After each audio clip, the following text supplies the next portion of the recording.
Michelle Smolkin, la parisienne de naissance, a deux amours. Vancouver, sa ville d'adoption depuis près de 30 ans, et la culture. Celle qui a influencé la production culturelle à Radio-Canada pendant plusieurs décennies a tourné la page pour se consacrer à d'autres passions, les arts visuels et l'écriture. Elle achève son deuxième roman. Depuis que je suis arrivée ici, dans les années 80, je travaille dans les médias, radio et télé, donc ça a été pour moi une grande source de bonheur. D'abord qu'on m'ait donné la chance de le faire, ce qui n'était pas évident au départ, parce que comme je suis architecte de formation, rien ne... Enfin, on m'a donné vraiment, c'était un coup de dé, quoi, aussi bien être mauvaise que bonne. J'espère que j'étais assez bonne. En tout cas j'ai duré longtemps. Et puis j'adore le médium radio. Pour moi, c'est un peu comme des collages. On colle des sons ensemble et on fait une autre image avec un son ou une image appelle une autre idée. Et de là, c'est comme ça que ça évolue. Et pour moi, c'est vraiment de la création. De travailler radio, télé, ou de faire... c'est autant de la création qu'un tableau, quoi. Est-ce que tu aurais... Alors tu parles de vidéo, d'audiovisuel. Est-ce que tu aurais des velléités en matière de réalisation, mais cette fois non plus de documentaire, mais non plus dans le domaine d'information, mais dans le domaine artistique, faire une fiction par exemple? Une fiction, je ne sais pas si j'aurais envie de faire ça. Non, je pense que j'aurais envie de faire plutôt des choses plus expérimentales, comme des poèmes sonores ou des poèmes visuels ou des tableaux visuels qui multimédia.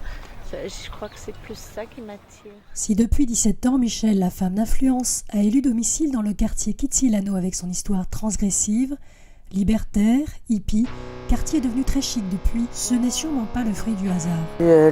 Dans les années 70, les hippies qui étaient ici, c'était une tradition quand même plutôt de gauche, alternative. Donc même si c'est devenu beaucoup plus huppé maintenant et beaucoup plus hipster, c'est quand même un quartier qui est quand même sympathique, quoi. C'est pas Shaughnessy ou Dunbar où les gens sont un peu plus conservateurs. On dit tout le temps les baby boomers, ils ont eu tout, le pont d'or, etc. Moi, personnellement, j'ai pas connu ça. Je suis sortie de l'école, il n'y avait pas de job, il fallait se battre. J'ai fait plein de petits boulots. Quand j'ai finalement trouvé un job dans ma profession qui était l'architecture, je me suis rendu compte que j'aimais pas ça. Je me suis d'ailleurs à ce moment-là essayé de m'orienter dans les médias et c'était impossible parce que en France, en tout cas à cette époque-là, on ne concevait pas qu'on puisse avoir une formation dans quelque chose et qu'on se reconvertisse dans autre chose. En France, il y a aussi des choses extraordinaires, comme justement la culture et l'amour de la culture que les gens ont, qui est beaucoup moins évidente ici.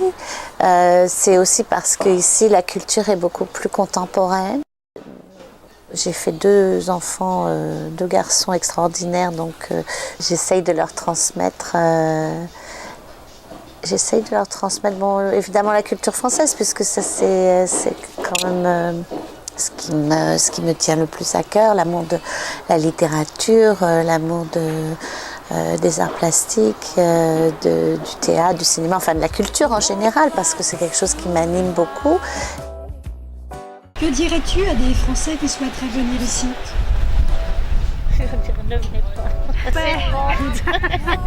Il y a assez de monde maintenant, on n'a plus besoin.